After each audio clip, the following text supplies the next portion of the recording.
इस धरती पे इंसानों का वजूद कैसे आया?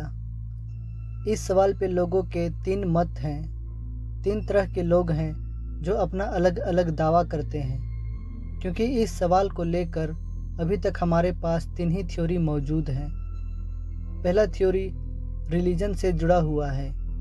इनमें वो लोग हैं जो रिलीजियस हैं और अपने रिलीजन पे यकीन रखते हैं और ये मानते हैं कि दुनिया बनाने वाले ने ही पहला इंसान बनाया है और उस पहले इंसान की वजह से इस धरती पे आज हम इंसानों का वजूद है।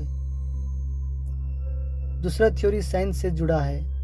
इनमें वो लोग हैं जो रिलीजन से ज़्यादा साइंस पे यकीन रखते हैं और इवोल्यूशन को सही मानते हैं। उनका मानना है कि कहीं पे पानी में किसी जीव का जन्म हुआ और उस जीव का इवोल्यूशन हुआ अलग अलग प्रजाति में, और वक्त के साथ साथ धीरे धीरे इवोल्यूशन होता रहा लाखों करोड़ों वर्षों तक, और उसी इवोल्यूशन का नतीजा है कि आज इस धरती पे हम इंसानों का वजूद है।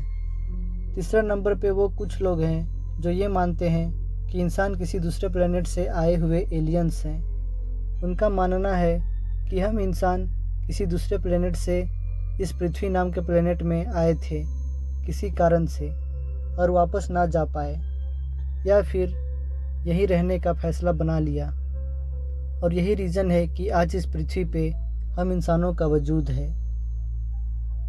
तो अभी तक हमारे सामने ये 3 ही थ्योरी मौजूद हैं, लेकिन ये 3 थ्योरी एक साथ तो सही नहीं हो सकता। इनमें से कोई एक ही थ्योरी सही हो सकता है, या फिर ये तीनों थ्योरी गलत हो सकता है अगर कोई चौथा रीज़न हो इंसानों का पृथ्वी पे होने का और हमें पता ना हो। लेकिन क्योंकि अभी तक हमारे पास सिर्फ ये 3 थ्योरी ही है, तो हम इन्हीं 3 थ्योरी में से ये जानने का कोशिश करेंगे कि इनमें से कौन सा थ्योरी सबसे ज़्यादा सही है।